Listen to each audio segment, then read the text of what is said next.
Excuse me sir, ఇవన్నీ VIP సీట్లు, కొంచెం వెనక్కి కూర్చుంటారా? రేయ్ మనం ఎవరో చెప్పరా? Arts college leader, political background ఉంది, పేరు గురు. అయితే ఏంటండి, వెళ్ళి వెనక్కి కూర్చోండి. ఏం మాట్లాడుతున్నారు నువ్వు? ఆయన ఎవరు అనుకున్నారా? 0.4 కన్నయ్య, 0.6 కి తమ్ముడు. మీరు కూర్చోండి సార్. రేయ్ ఆడేదో కూసాడ్రా, నాకు అర్థం కాలేదు. 0.4 కన్నా 0.6 తమ్ముడు, 0.5 అన్నాడు.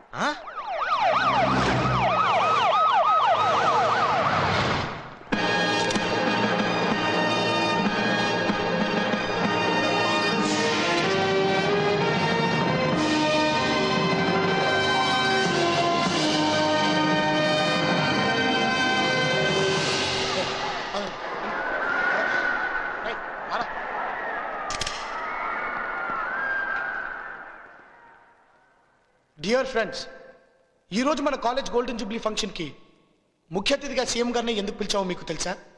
ఒకప్పుడు ఆయన మన కాలేజ్ ఓల్డ్ స్టూడెంట్ కాబట్టి. గౌరవనీయులైన ముఖ్యమంత్రి గారిని వేదిక మీదకి రావాల్సిందిగా కోరుతున్నాను. ఆయన్ని సత్కరించవలసిందిగా మన కాలేజ్ ప్రిన్సిపల్ గారిని కోరుతున్నాను.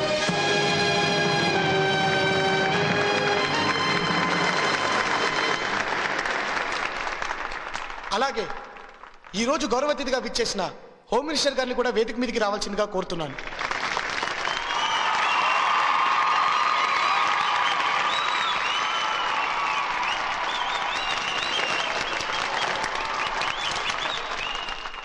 సీఎం గారు, ఒకప్పుడు మీరు ఈ కాలేజీలోనే చదివి ఈరోజు ఈ రాష్ట్రానికే ముఖ్యమంత్రి అయ్యారు. మా విద్యార్థి లోకానికి మీ సందేశాన్ని అందించవలసిందిగా కోరుతున్నాను.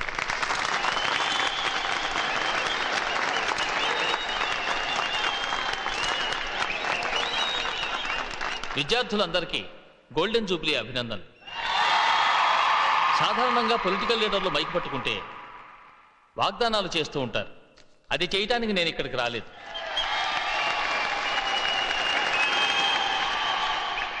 పది మందికి సేవ చేయటం ఇదివరకటి రాజకీయం, 10 రూపాయలు సంపాదించటం ఇప్పటి రాజకీయం. మీరందరూ కొత్తగా ఓటర్లు అయి ఉంటారు. రాజ్యాంగాన్ని మార్చాలన్నా, రాజును మార్చాలన్నా యువతరం చేతుల్లో ఉంది. మీరంతా రాజకీయాల్లోకి రావాలి. రాజకీయ వాతావరణాన్ని పరిశుభ్రం చేయాలని కోరుతున్నాను. ఈరోజు నేను కూర్చున్న ఈ కుర్చీలో రేపు నా ఎదురుగా ఉన్న మీలో ఎవరో ఒకరు వచ్చి కూర్చోవచ్చు. ముఖ్యంగా యువకులకు నా విన్నపం, మీరు ఈ దేశాన్ని ఉద్ధరించే భావితరం ఆశాదీపాలు. నేను మిమ్మల్ని రేపటి వీరులు అంటున్నాను. యువరక్తంతో నిండిన నాడే అసెంబ్లీకి కొత్త కళ వస్తుంది.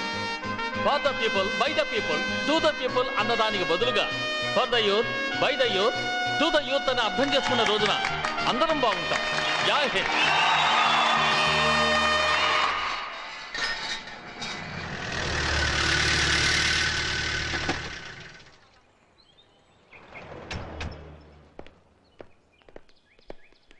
నమస్కారం అండి. ఏంట్రా సీరియస్గా ఉందా? కాశ్మీర్లో ఎలక్షన్ పెడితే ఎంత సీరియస్గా ఉంటుందో అంత సీరియస్గా ఉందండి. అయితే ఎవరికి వెళ్ళిపోనా? వెళ్ళిపోయారు అనుకోండి, కార్గిల్ వారేనండి. మరేం చేయాలా? మెంటల్గా ప్రిపేర్ అయిపోయి లోపల మీరు లెగ్గెట్టి ఆవిడ లెగ్గెట్టేసుకోండి. లోపలికి వెళ్ళాడుగా, అయిపోయాడు.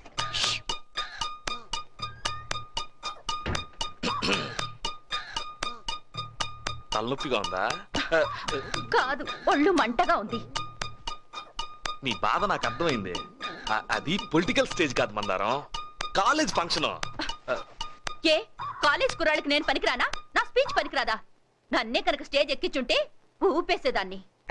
ఇవిడు ఊపెత్తాళ్ళు ఆపేస్తారు. ఆగు. స్టేజ్ ఏంటే పిచ్చిదానా? ఎమ్మెల్యే రంగారావు చచ్చిపోయాడు కదా, బై ఎలక్షన్ లో నీకు ఆ సీట్ ఇప్పిస్తా. కమిట్ అయిపోయాడు. ఏ ఎమ్మెల్యే పోయినా వాడు పెళ్ళారికే సీట్ ఇస్తున్నారుగా. ఆ రంగారావు నమ్ముకున్నా పోయేది. మందారం మరీ అంత తీసేవాకు. ఈ సీటు నీకు ఇప్పించకపోతే నా పదవికే రాజీనామా చేస్తా. ఈ 4 గోళ్ల మధ్య వాగ్దానానికి ఏవీ లోట్లేదు.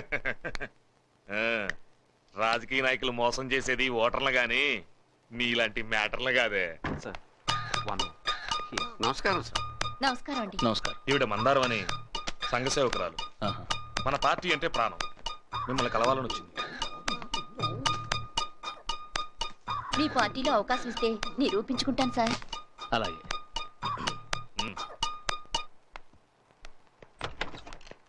మన పార్టీకి సేవ చేయాలనుకుంటుంది. పార్టీకా నీకా? మేడం గారు రాత్రి పగలు కష్టపడతారండి. వరప్రసాద్, నువ్వు నేను ఒకే కాలేజీలో చదువుకున్నాం. నీ గురించి నాకు బాగా తెలుసు. మనకు పదవి ఎంత ముఖ్యమో క్యారెక్టర్ కూడా అంతే ముఖ్యం. నీ గురించి ఏవేవో వింటున్నాను. అలాంటి పుకార్లు రావటం మన పార్టీకి మంచిది కాదు. గిట్టని వాళ్ళు ఏవేవో మాట్లాడుతూ ఉంటారు. అవన్నీ మనం పట్టించుకుంటే అసలు మనం రాజకీయాల్లోనే ఉండలేం. ఆవిడ ఎందుకు తీసుకొచ్చావు? బై ఎలక్షన్ లో సీట్ కోసం. అది ఆల్రెడీ యూత్ లీడర్కి ఇచ్చేసాం. మనం ఇంకా బీఫార్మ్ ఇవ్వలేదుగా. మందారం చేత నామినేషన్ వేయించొచ్చు. నిమిషానికి ఒకరిని మారిస్తే మన పార్టీ పరువు గంగలో కలుస్తుంది. వస్తా. నమస్కారం అండి. నమస్కారం అండి. నమస్కారం బాబు. నేను ఫింగర్ ఎత్తానంటే ఆంధ్ర రాజకీయాలు బొంగరాలు తిరిగిపోవాల్సిందే. ఈ అమ్మ మందారం బాగుండవా? నీకేలే, కష్టం తక్కువ కలెక్షన్ ఎక్కువ. ఏం బాగులేండి. ఏ అదేనండి, బై ఎలక్షన్ లో సీట్ ఇప్పిస్తాన్నారు కదా, సీఎం గారు చేయన్నారు. ఈయనేమో ఇండిపెండెంట్ గా నిలబెడతానన్నారు. ఈవిడేమో భయపడుతుంది.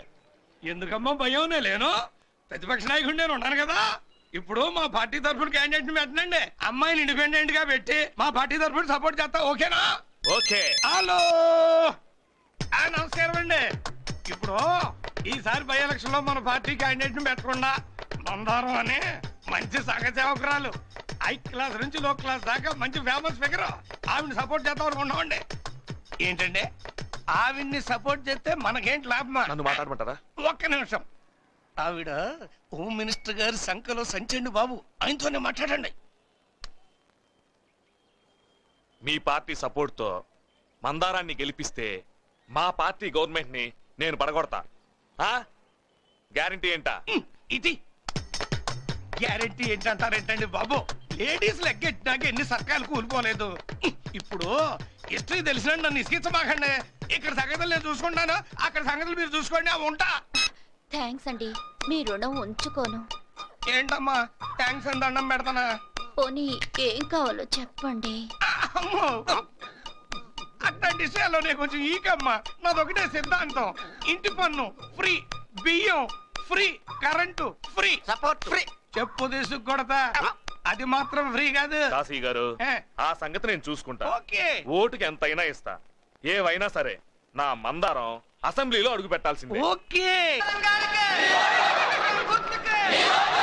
గుర్తుకే మీ ఓటు, హరిబాబుకే మీ ఓటు. మీరందరూ కళ్ళారా ఒక్కసారి వీళ్ళని చూడండి. సంఘ సేవకురాలు ఒళ్ళు దాచుకోదు, కష్టపడతే. ఈ అమ్మాయికే ఓటు ఎందుకు వేయాలి అని మీరు అడగొచ్చు. ఓటు వేస్తే ఇంటి ట్యాక్స్ ఫ్రీ, బియ్యం ఫ్రీ, కరెంటు ఫ్రీ. అక్కడ గుర్రాన్ని చూడండి, అమ్మాయిని చూడండి, గుర్రాన్ని చూడండి, అమ్మాయిని చూడండి. పదండి. మీ ఓటుని హరిబాబుకే వేసి గెలిపించవలసిందిగా కోరుతున్నాను. హరిబాబుని గెలిపించవలసిందిగా కోరుతున్నా.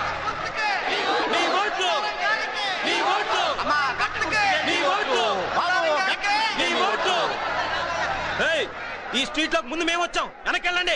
నేను ఈ రూట్ లో వచ్చామని మీరు ఈ రూట్ లో వస్తారా? మీరే నోరు మూసుకొని వెనక్కి తిరిగి వేరే రూట్ లో వెళ్ళండి. ఏంటి బాబు, మేము ఏ రూట్ లో వెళ్ళాలో కూడా తమరే డిసైడ్ చేస్తారా? వెళ్ళండి వెనక్కి వెళ్ళండి. వెళ్ళే ప్రసక్తే లేదు. వెళ్ళకపోతే తలకాయలు పగులుతాయి. పగలగొట్టడం మీకే కాదు, మాకు తెలుసు. చూసారా వీళ్ళ డ్రామా? వీళ్ళ భాగవతం ఎవరికి తెలీదు. మొన్నటిదాకా ఈవిడ గారు ఆయన గారు నుంచుకుని పెత్తనం చెలాయించింది. ఇప్పుడేమో ఈయన గారు ఈవిడ నుంచుకున్నారు. వీళ్ళ సంగతి ఎవరికి తెలీదు. కాకపోతే సైడ్ మారింది అంతే. చూస్తావేంద్ర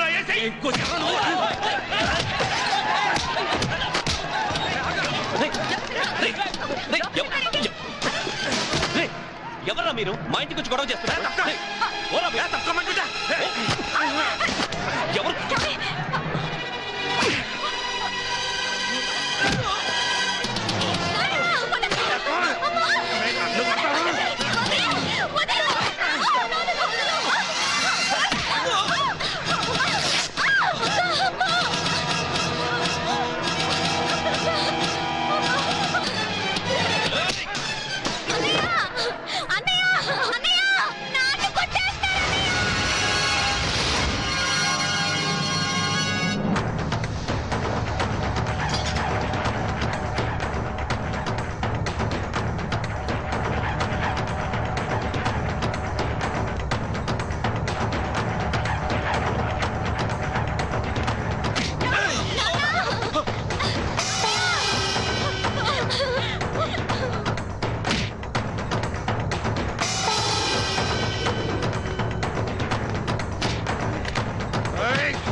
రాజు వదలండి రాజు వదిలే వదలండి రాజు వదిలే లేదు వదిలే కింద పడే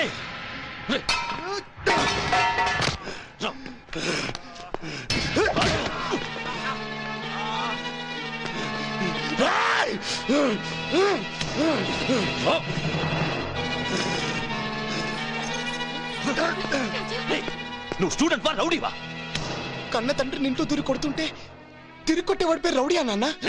వీధిన పడి కొట్టుకుంటే వాడికి నీకు తేడా ఏంట్రా? నాన్న మీరు నన్ను కన్నది కష్టపడి పెంచింది మిమ్మల్ని అందరినీ కంటికి రెప్పలా కాపాడుకోవడానికే గాని ఇలా తోడబుట్టిందని జాకెట్ చిచ్చినా కూడా చేతులు కట్టుకొని కూర్చోడానికి కాదు నాన్న, కాదు. ఇప్పుడే కాదు, ఇంకెప్పుడైనా ఎవడైనా ఇలాంటి పని చేస్తే నరికేస్తాను.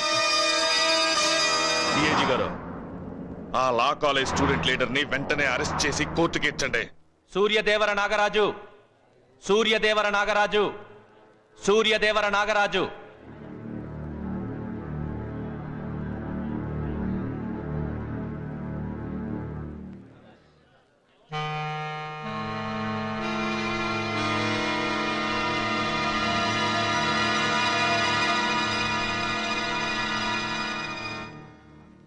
నీ పేరు?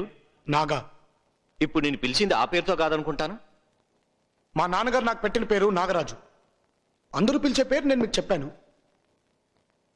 ఈ నెల 16వ తారీఖున కడియాల రాజారావు అనే వ్యక్తిని నువ్వు కొట్టావా? నాకు తెలిసి అతని పేరు గురు. అతన్నైతే కొట్టాను.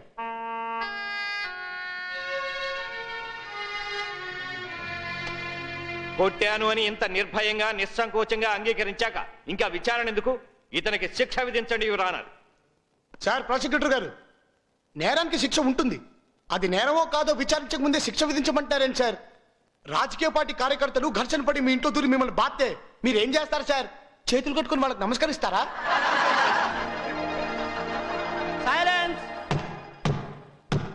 నువ్వన్నీ అడ్డగోలు ప్రశ్నలు వేస్తున్నావు. అవును సార్, రాజకీయ పార్టీ ఊరేగింపులు చర్చ్ పక్కన కానీ గుడి పక్కన కానీ మసీద్ పక్కన కానీ వెళ్తే లౌడ్ స్పీకర్లు వాడడానికి వీల్లేదు, స్లోగన్లు ఇవ్వడానికి వీల్లేదు, జిందాబాదులు కొట్టడానికి వీల్లేదు.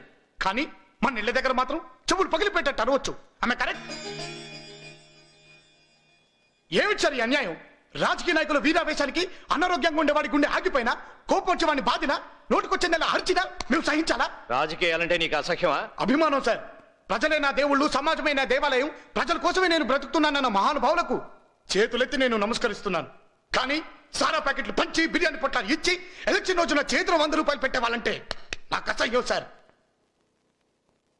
కాలేజీలో కాపీ కొట్టి పాస్ అవ్వడం ఎంత తప్పో ఎలక్షన్ లో కరెన్సీ వాడి గెలిచిన అంతే తప్పు సార్. ఎప్పుడు ఏ పార్టీ వాడికి అల్లరి చేయాలని బుద్ధి పుడుతుందో తెలియదు. అరే, ఎవడు తల పగలు కొట్టిపోయి ఏ అమ్మాయి కూడా తల పగలు కొడతాడో కూడా తెలియదు. అయితే ప్రచారమే వద్దంటావా? ప్రచారం వద్దని నేను అంటోలేదు సార్, ప్రజల్ని డిస్టర్బ్ చేయొద్దంటున్నాను. ప్రచారం పేరుతో కోట్ల రూపాయలు తగలబెట్టొద్దంటున్నాను సార్. ఒక ఎమ్మెల్యే ప్రచారంకి అయ్యే ఖర్చు ఇంత లిమిట్ పెట్టినా అతను ఆ లిమిట్ దాటేసి లక్షలు ఖర్చు పెట్టేసి తిరిగి ఆ డబ్బంతా లంచాల పేరుతో ప్రజల దగ్గర వసూలు చేస్తున్నాడు. దీని మూలంగా నష్టపోయేది ఎవరు? ప్రజలు. డిస్టర్బ్ అయ్యేది ఎవరు? ప్రజలు. అందుకనే రోడ్డుల మీద ప్రచారాలు వద్దంటున్నాను. అది రాజ్యాంగం ఇచ్చిన హక్కు. మన దేశానికి స్వతంత్రం వచ్చి 56 ఏళ్లు పూర్తయ్యేలోపు 100 సార్లు మార్చిన రాజ్యాంగాన్ని ప్రజల కోసం మరోసారి మార్చడంలో తప్పులేదు సార్. అభివృద్ధి చెందిన అమెరికా వంటి ఎన్నో దేశాలు సైతం టీవీ మీడియా ద్వారా ప్రచారాన్ని సాగిస్తున్నాయి. అందుకే ఎలక్ట్రానిక్ మీడియా ద్వారా ప్రతి పార్టీకి ప్రచారానికి ఇంత సమయాన్ని కేటాయించి ప్రజాధనాన్ని కాపాడాను సార్. నడి రోడ్డున ప్రచారం పేరుతో ప్రజాస్వామ్యాన్ని ఉరితీయకుండా కాపాడాను సార్. నేను చేసింది నేరమే, కానీ ఐపీసీ సెక్షన్ 96, 97, 98 and 100 ప్రకారం నేను శిక్షార్హుణ్ణి కాను. That's all your honour. Nagaraju మీద ప్రాసిక్యూషన్ వారు పెట్టిన కేసును కొట్టివేస్తూ అతని సూచనలు ఎలక్షన్ కమిషనర్కి పంపవలసిందిగా సిఫార్సు చేయడమైంది.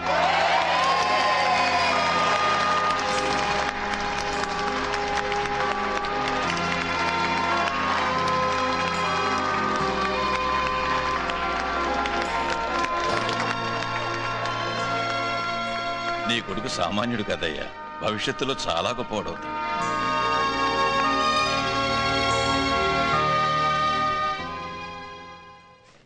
Sir, law college student Nagaraju election ప్రచారం వద్దని ఇచ్చిన సలహా మీద మీ అభిప్రాయం ఏమిటి? ఎక్సలెంట్. వీధి వీధి తిరిగి ప్రచారం చేయకుండా మీడియాను వాడుకోమని చెప్పడం నాకు చాలా బాగా నచ్చింది.